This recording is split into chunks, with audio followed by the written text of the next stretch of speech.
అనుకోండి, వెంటనే ఇథనాల్ అద్భుతం, చైనా అద్భుతమైన నిర్ణయం తీసుకుందని చెప్తారు.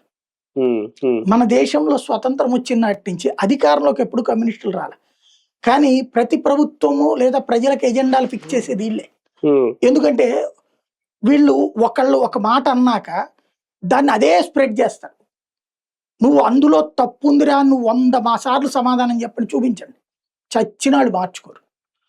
వాళ్ళు తిమ్మిని తిమ్మి అంటే బమ్మిని బమ్మి అంటే అంతే. వాళ్ళు కుక్కని మేక అనొచ్చు, మేకని కుక్క అనొచ్చు. మనం కూడా అట్లా ఫిక్స్ అయిపోవాలి అంతే. ఈ దేశానికి మహాత్మా గాంధీనే స్వతంత్రం తెచ్చాడంటే అవును సార్ అనాలి. భగత్ సింగ్ ఏమైపోయాడు, సుభాష్ చంద్రబోస్ ఏంటి అని అడగకూడదు మనం.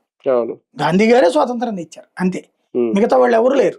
అంటే ఇక్కడ ధర గురించో ఇంకోటో అక్కడెక్కడ వ్యతిరేకత లేదు, కానీ మెయిన్ రీజన్స్ ఈ రెండే. వీళ్ళు చేసిన సర్వేలు మైలేజ్ పడిపోద్దని, లేదంటే వాహనాలు ఇంజిన్లు పాడైపోతాయని రెండే రీజన్స్. అవి పరిగణలో తీసుకోవాలా?